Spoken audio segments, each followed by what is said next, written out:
안녕하십니까. MSA를 넘어 펑션으로의 진화라는 주제로 본 세션을 진행하게 될 주경호라고 합니다. 반갑습니다.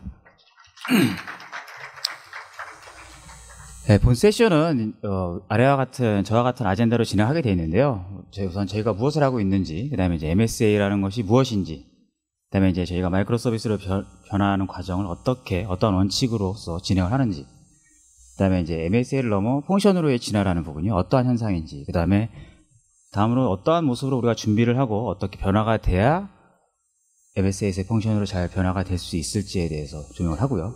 그다음에 이와 같은 부분에 있어서 롯데정보통신과 현대정보기술이 어떠한 역할과 어떠한 베네핏을 드릴 수 있는지를 간략하게 설명을 드리도록 하겠습니다. 우선은 이제 간략하게 이제 회사 소개 부분으로 설명을 드리면 저희는 위와 같은 모토를 가지고 고객에게 높은 가치와 베네핏을 드리기 위해서 많은 노력을 하고 있습니다.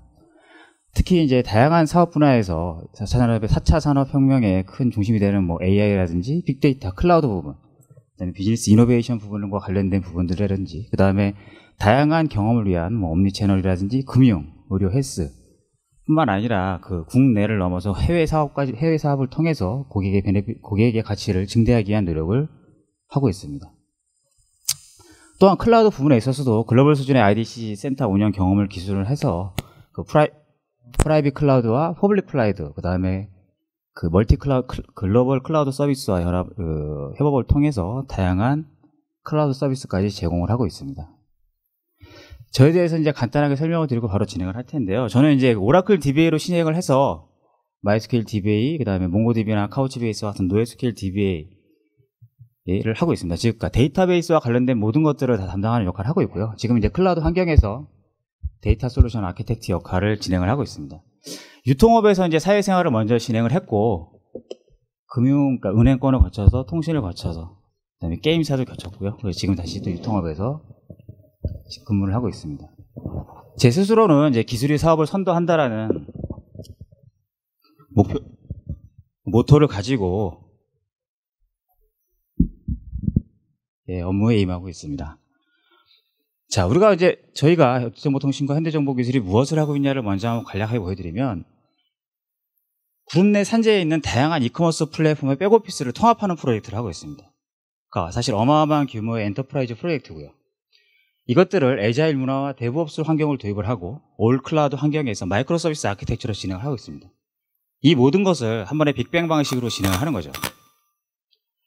사실 이제 일반적으로 추천하는 방식은 점진적인 변화인 거죠.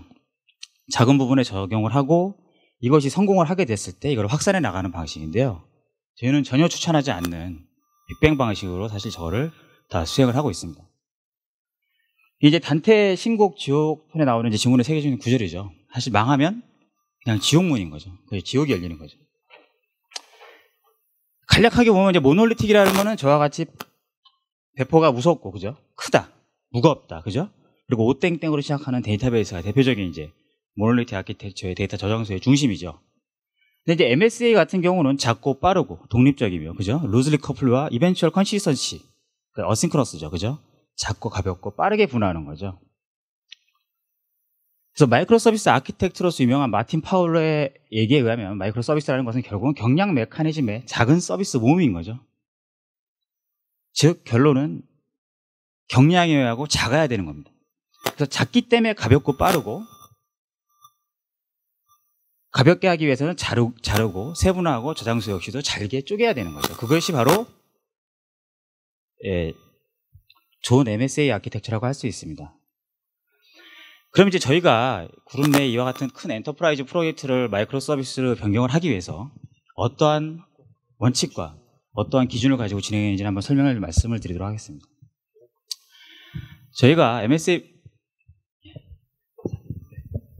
저희가 해당 프로젝트를 진행하면서 여러 가지 5가지의 원칙을 잡았습니다. 첫 번째는 이제 매니지드 서블리스 중심의 아키텍처를 설계해야 된다는 거고요. 두 번째는 데이터 스토어를 목적에 맞게 분리하고 다양한 데이터 스토어를 사용하기로 하였습니다. 그 다음에 공통화 재사용은 최소화해야 되고요. 전체 또는 블랙박스 장애에 있어서는 프리한 아키텍처를 잡기로 하였습니다. 그 다음에 아키텍처 중심이 아니라 서비스 중심의 아키텍처를 수립하는 걸 원칙으로 잡았습니다. 실제 하나하나를 살펴보면요. 매니지드나 서블리스 중심의 아키텍처를 설계해야 된다는 건 뭐냐면, 최소한의 인력이 직접 모든 서비스를 구축하고 개발하고 운영하는 건 사실은 지옥이죠. 예를 들면 MySQL 서버가 뭐 한 400대, 600대가 되고 관련 웹아스 EC2 서버가 어마어마한 숫자라면 사실 그걸 관리를 못하는 거죠. 방치인 거죠. 그래서 이와 같은 방식은 최대한 배제하기로 했습니다. 그 다음에 이제 당연히 인력이 최소화되다 보니까 매니지 서비스 중심으로서 제가 진행하게 하였고요. 그 다음에 서버리스 아키텍처를 전체 부분에 도입하지 못하시겠지만 일부라도 최대한 적극적으로 도입하기로 하였습니다. 그래서 팀원 모두가 뭐 AA가 됐든 DBA가 됐든 클라우드가 됐든 전체적으로 다 AWS 환경에서 솔루션 아키텍트로서 되기에 많은 노력을 하고 있습니다. 그 다음에 데이터 스토어를 목적에 맞게 분리하고 다양한 데이터 스토어를 사용하기로 하였습니다. 그래서 데이터가 하시냐 웜이냐에 따라 저장소를 다르게 선정해서 사용을 하고요. 그 다음에 액세스 패턴, OLTP냐 아니면 배치냐 디시전 서포트 시스템에 따라 다양한 데이터 저장소를 사용하고 있습니다. 그 다음에 서비스 사용 주체에 따라서 티어 0냐 티어 1이라를 구분을 했고요. 티어 0와 티어 1 간의 원천 데이터를 관리하고 활용하기 위해선 데이터 레이크를 구축하여 적극 사용하고 있습니다. 우선 하시냐 웜이냐에 대한 부분은 이와 같이 볼륨이라든지 아이템, 레이턴시, 듀러블리티, 리퀘스트 레이트와 같은 여러 기준에 의해서 핫, 웜, 콜드로 구분을 하였고요. 이와 같은 구분된 데이터에 대해서 AWS 제품군 중에 핫과 웜과 콜드에 적합한 제품군의 후보를 선정을 하였습니다. 이 후보들을 가지고 저희는 최종적으로 이와 같은 저장소를 사용하기로 선택을 하였습니다. 전통적인 데이터 액세스, RDB에 있어서는 즉 단순 CRUD, 심플 쿼리, 그다음에 적은 양의 레인지 데이터 액세스를 하고 not scalability, 그러니까 스케일 아웃이 안 되죠, RDB는. 이와 같은 거에서는 아마존 오로라 데이터베이스를 사용하기로 하였습니다. MySQL 기반이고요. 그 다음에 낮은 레이턴시를 보장해야 되는 업무가 있습니다. 예를 들면 주문 접수와 같이 밀리세컨드 이하로 업무가 처리돼야만 고객에게 그 비즈니스의 가치를 증대할 수 있는 업무. 그죠? 예를 들면 우리가 뭐 엑소 콘서트 티켓을 판다라고 하게 되면 어마어마한 고객이 접속을 하게 되지 않습니까? 근데 주문 업무의 특성상 캐시를 쓸 수가 없어요. 대부분이 쓰기 작업이기 때문에. 즉 이와 같은 업무 같은 경우에는 다이나모DB를 고려를 하는 거죠. 또한 잦은 스키마 변경이 예상되는 업무들이 있습니다. 예를 들면 상품 상세라든지 즉 컨텐츠성의 데이터들은 스키마가 자주 변경이 돼야 되는데요. 이와 같은 스키마에서 자유로울 수 있는 경우. 그 다음에 다량의 데이터가 발생이 돼서 데이터의 스케일러빌리티가 중요한 업무에 대해서는 다이나모DB를 적극 고려하기로 하였습니다.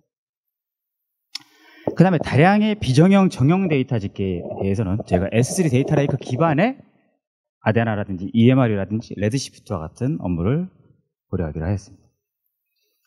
즉 사실 저 기반에는 RDB를 벗어나고 싶다라는 그 희망사항을 가지고 출발했습니다.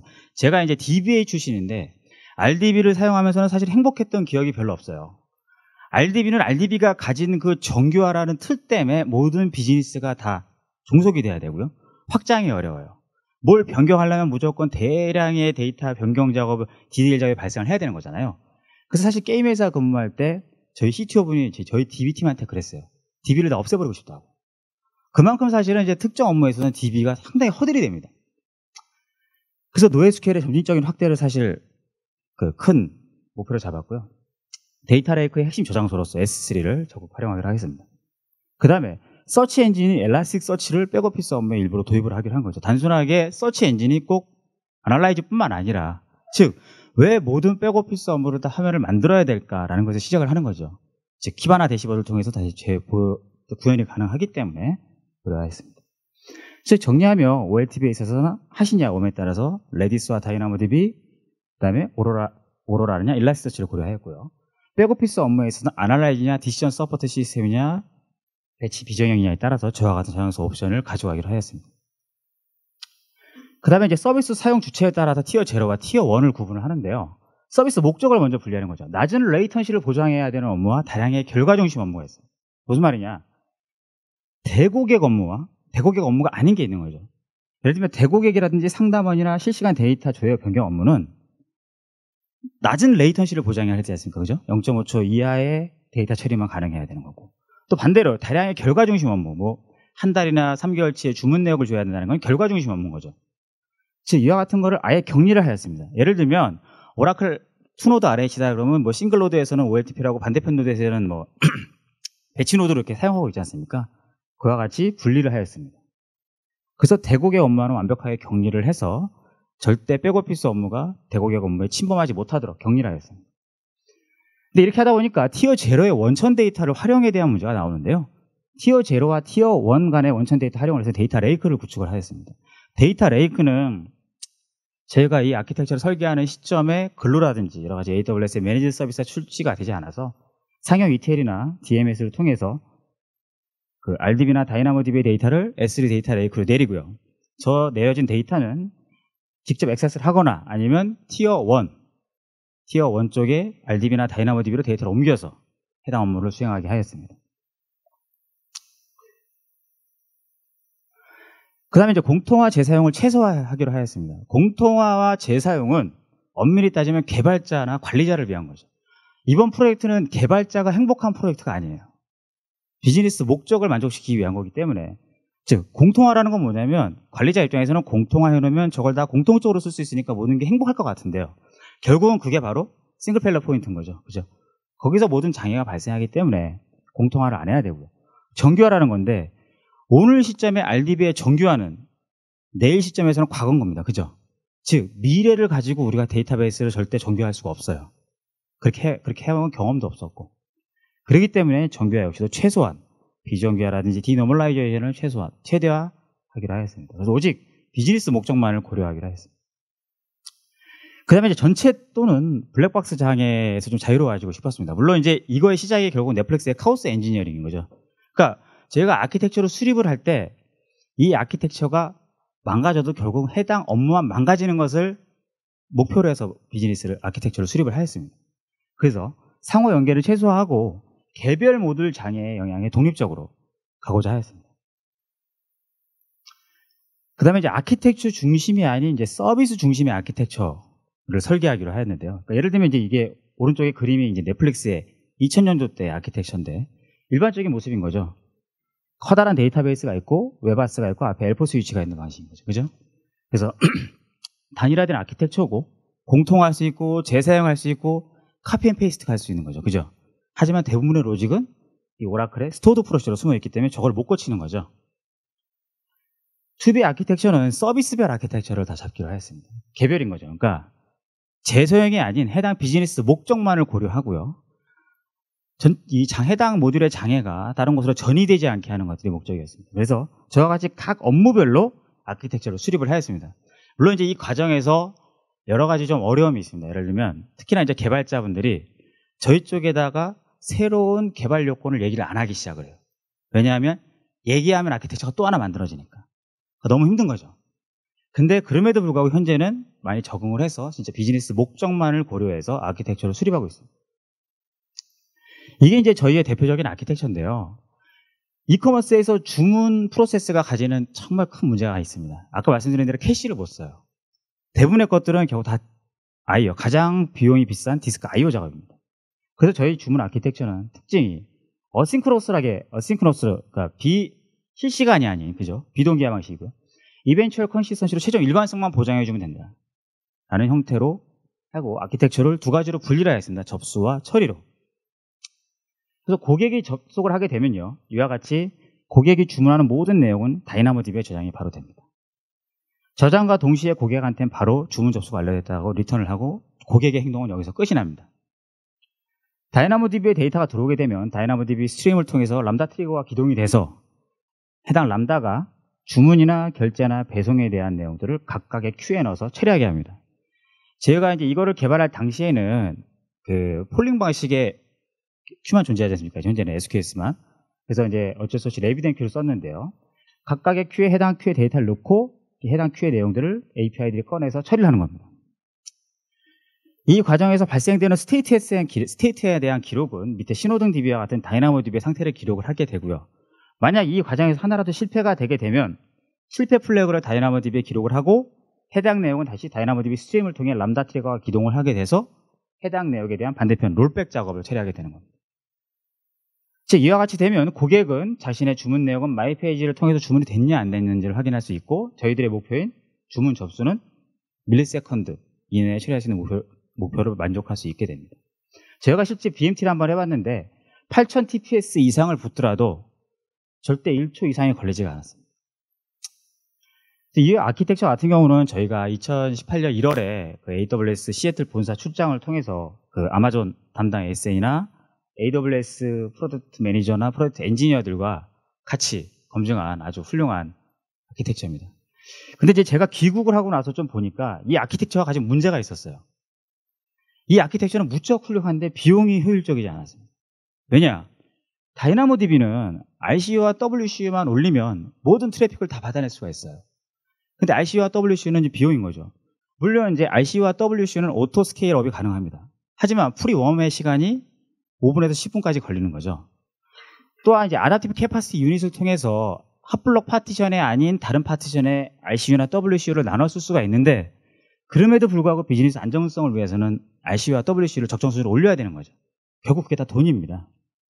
그래서 이미 개발이 진행된 걸 엎을 수는 없었고, 나름 준비한 것은 이와 같이 아래와 같은 두 가지 아키텍처를 또 저희는 나름 준비를 해놨습니다. 1번은 뭐냐면 주문 접수 내역이 데이터가 들어오게 되면 SQS의 데이터를 집어넣고요. SQ에 적재된 데이터는, 물론 이 SQS는 다량의 데이터를 다, 어마어마한 트래픽을 다 받아낼 수 있습니다. 물론 P4 방식이 물론 서울 리전에 런칭이 안 됐지만 스탠다드 방식 내에서는 다량의 데이터의 큐를 다 받아낼 수 있고요. SQS에 적재된 데이터는 SQS의 데이터를 꺼내는 람다가 클라우드 와치에 의해서 기동이 돼서 해당 내용을 주문 접수 다이나모DB에 적재하게 되어 있습니다. 그다음에 이후 로직은 앞서 로직과 똑같이 처리가 되는 거죠. 아니면 주문 접수 내역을 SQS에 적재를 하게 되면 자바 메시징 서비스인 JMS 스펙을 API에 SDK를 첨지해서 이를 다 끌어올 수가 있습니다.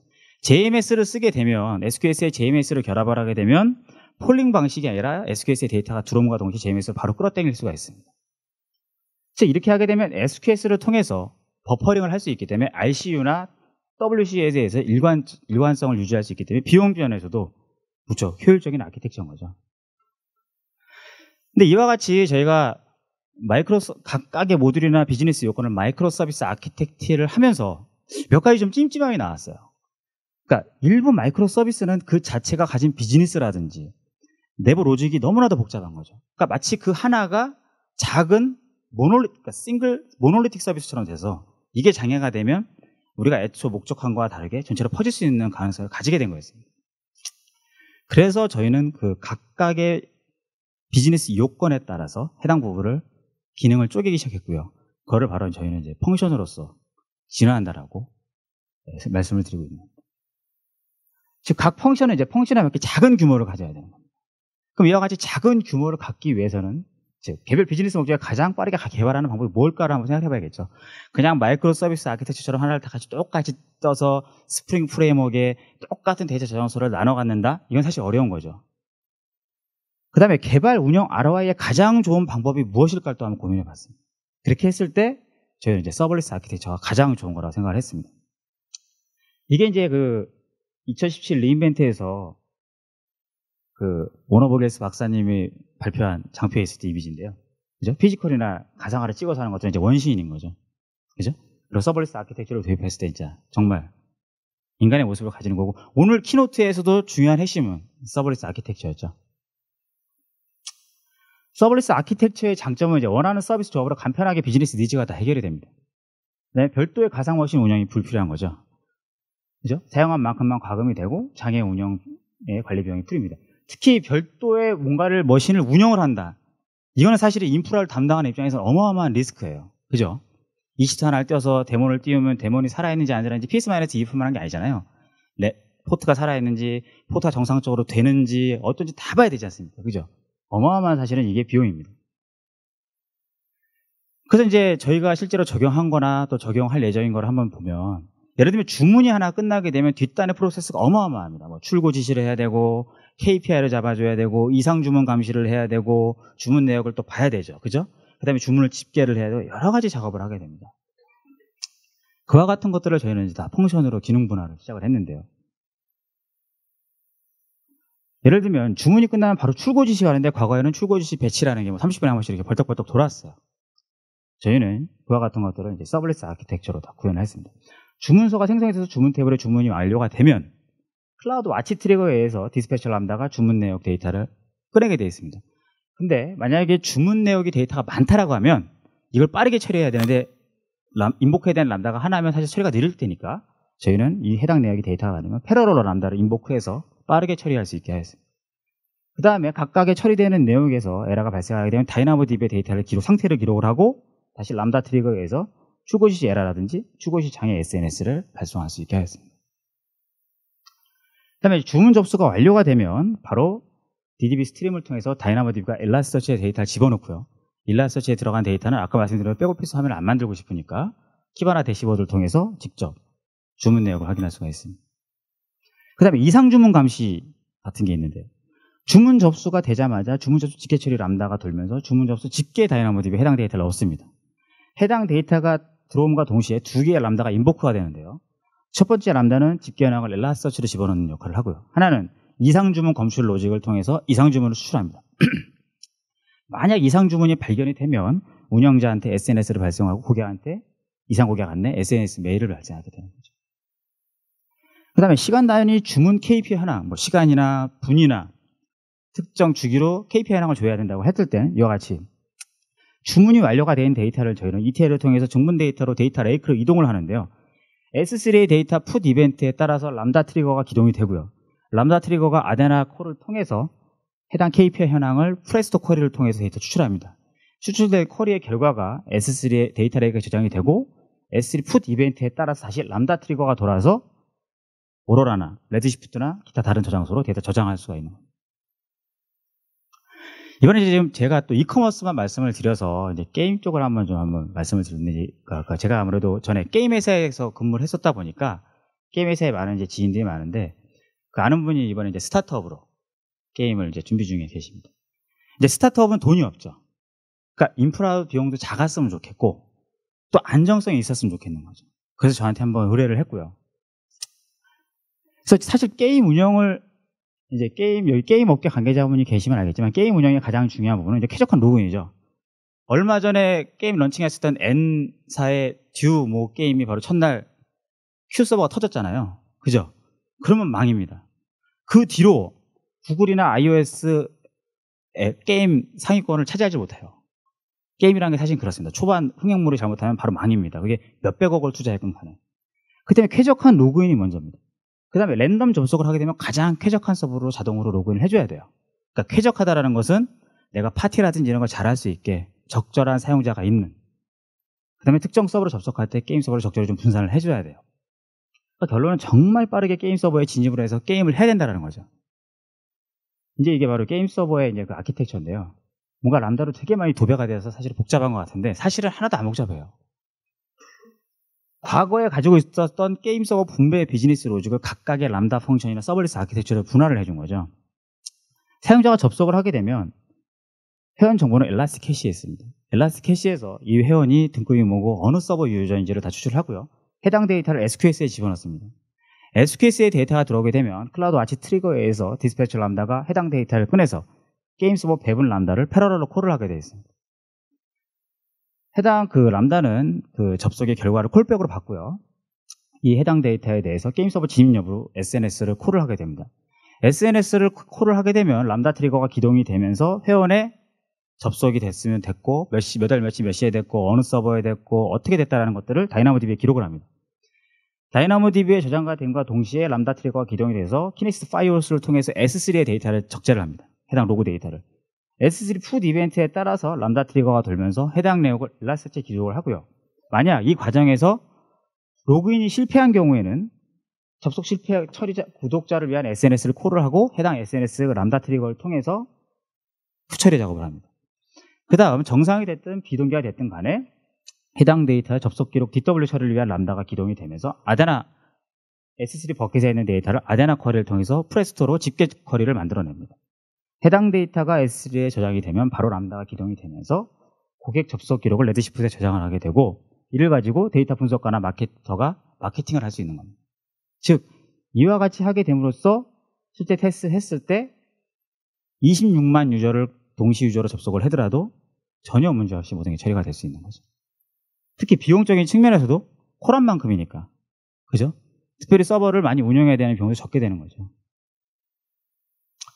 그래서 사실 넥스트 제네레이션이라고 제가 거창하게 얘기를 했지만 이와 같이 마이크로 서비스 아키텍트에서 그 펑션으로 변화하는 데 있어서 우리가 이제 어떤 걸 준비를 해야 되고 어떠한 기준을 가지고 이런 것들을 한번 좀 접해야 될까를 한번 제가 한번 제 생각을 한번 담아봤는데요. 예를 들면 저는 이제 서버리스 아키텍처 중심으로 좀 생각을 해야 되지 않을까라고 생각을 했습니다. 그래서 웹아스가 없어야 되겠죠. 그 다음에 가상의 EC2를 구성하지 않아야 됩니다. 그 다음에 RDS와 같은 데이터 스토어를 구성을 해야 될까라는 생각을 해봅니다. 즉 RDS를 구성을 하려면 당연히 여러 가지로 당연히 RDB적인 중심적인 생각을 해야 되고 그 중심적 사고가 결국은 우리의 사고로 갇히게 되는 부분도 있어요. 그리고 얘는 항상 떠 있어야 되는 거잖아요. 그죠? 데이터 저장소라는 거는 꼭 RDB뿐만 아니라 다양한 것들 S3라든지 이런 것들을 다 데이터 저장소로 활용할 수 있는 겁니다. 그래서 예를 들면 피파 온라인 3는 몽고DB로 되어 있고 올포 카지노와 같은 게임은 카우치베이스 기반으로 되어 있지 않습니까? 그죠? 그러니까 이미 사실은 게이머에서는 많이 되어 있는 부분이었고 엔터프라이즈 기업일수록 좀 더 그런 거에 느리긴 하지만 그런 쪽으로 도전을 해야 되는 거죠. 그 다음에 이제 목적에 따른 데이터 스토어를 분리해야 된다고 생각합니다. OLTP 업무에 RDB가 적합한지 정말 깊은 고민을 해봐야 돼요. 아마존 같은 경우는 티어 제로 대고객 업무에 RDB를 사용하지 않고 있습니다. 그러니까 RDB를 왜 사용하지 않았냐? 똑같은 거죠. 그들도. RDB를 쓰면서 행복했던 기억이 없는 거죠.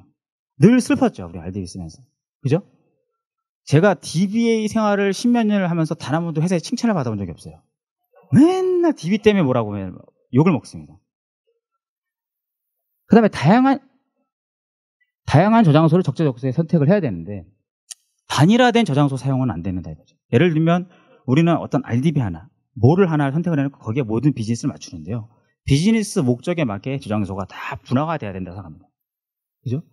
그렇게 하다 보면 이제 DBA들의 어마어마한 이제 이 반기를 들게 되는데 선정규화잖아요. DBA들은 정규화를 해야 되는데 선정규화가 아니라 후 데이터 품질 관리를 바뀌어야 되는 거죠. 정규화라는 것은 현 시점 비즈니스에 정규화한 거죠. 미래 상황을 고려한 설계는 절대 불가능하죠. 그죠? 여태껏 우리 그렇게 못했잖아요. 그렇기 때문에 사고의 단순화. 그래서 정규화가 아니라 후단의 데이터를 어떻게 품질을 맞출까를 고민해야 되는 거죠. 즉 DBA가 DB를 잘 관리하기 위한 세상은 비즈니스가 잘 되는 세상이 아닌 거죠. 그죠? 점점 도태될 수밖에 없는 세상입니다. 그 다음에 이제 프레임워크와 언어의 자유가 필요한 겁니다. 우리가 단일 프레임워크가 필요한 걸 한번 고민해 봐야 되는데요. 무슨 뭐 스프링 프레임워크. 저희도 물론 이제 스프링부트 프레임워크로 되어 있는데 스프링 프레임워크이냐, 무슨 프레임워크이냐가 중요한 게 아니라 고객은 그저 빨리 보여지고 빨리 찾을 수 있고 빨리 구매할 수 있으면 최고입니다. 즉 그게 무슨 프레임워크이냐가 아니라 중요하지가 않습니다. 저희만 하더라도 스프링 프레임워크에 람다 같은 경우는 노드를 쓸 수도 있고 파이썬을 쓸 수도 있는 거죠. 또 분석 언어에서는 스칼라나 다양한 언어를 쓸 수가 있는 거죠. 즉 용도에 적합한 다양한 언어 선택이 필수인 겁니다. 이와 같이 클라우드 환경에서 이제 마이크로 서비스 아키텍처를 하거나 또 마이크로 서비스 아키텍처에 대해서 비즈니스 펑션으로서의 비즈니스가 분화되는 부분에 있어서 롯데정보통신이나 현대정보기술이 어떠한 역할을 할 수 있는지, 그 다음에 또 선택이 어떠한 베네핏을 줄 수 있는지 간단하게만 설명을 드리면, 이미 이제 사실 프라이빗 클라우드 환경에서 저희가 서비스를 오랫동안 하고 있었고, 또 국내에 해당 프라이빗 클라우드 환경의 퍼블릭 클라우드 서비스를 제공을 하고 있습니다. 또한 AWS 클라우드 환경에서 베트남뿐만 아니라 현재 지금 저희 그룹 내 이 프로젝트와 같은 다양한 프로젝트를 통해서 가치를 부여하고 있습니다. 특히 이제 올인원 전략을 가지고 있습니다. 즉 예를 들면 이제 클라우드의 특정 부분만 담당을 하는 게 아니라 요구사항에 맞게 클라우드 아키텍트나 데이터 저장소의 아키텍처 수립이 가능하고요. 그죠? 그 다음에 거기에 맞는 펑션 부분까지의 개발 표준 수립, 소스 레벨 가이드가 가능합니다. 또한 이제 그 보안 규정 준수를 위한 보안 가이드라든지, 그 다음에 이제 데브옵스 환경을 위한 CI/CD 아키텍처 수립과 이거에 대한 적용이 가능하고요. 운영을 위한 런과 플레이북 제공을 가능합니다. 또한 이를 통해 최적의 운영을 위한 지속적인 효율적인 코칭이 가능합니다. 이렇게 해서 제가 여러분들한테 전달드리고자 했던 내용을 이 시간이 30분밖에 안 되기 때문에 되게 빨리 좀 전달을 드렸는데요. 이 외에도 사실은 뭐 다양한 아키텍처라든지 다양한 뭐 경험의 사례라든지 이런 것들을 많이 있는데, 이런 것들은 또 다른 좋은 자리에서 다시 더 상세하게 공유해 드릴 수 있도록 하겠습니다. 오늘 설명드린 내용 중에 한 2가지 정도 실제 사례를 보여드릴 수 있는 부분을 발췌를 해서요, 저희가 오늘과 내일 오후 15시 50분부터 16시 5분까지 저 엑스포장에 있는 그 롯데정보통신과 현대정보기술 부스에서 미니 세션을 진행을 합니다. 그래서 많이 참여해 주시면 될 것 같고요. 저와 같은 뭐 다이나모DB와 엘라서치 키바란 찰떡궁합이라든지 마이크로배치로의 변화라든지 이런 부분을 제가 진행할 예정이고요. 그 세션에 참여하신 분을 대상으로 또 그 좋은 추첨을 통해서 좋은 그 상품이 있는 걸로 알고 있거든요. 뭔지는 와서 확인하시는 걸로 했습니다. 그래서 그렇게 했기 때문에 많은 참여 부탁드리겠습니다. 지금까지 경청해 주셔서 감사하고요. 다음에 또 다른 좋은 기회에서 다시 한번 뵙도록 하겠습니다. 감사합니다.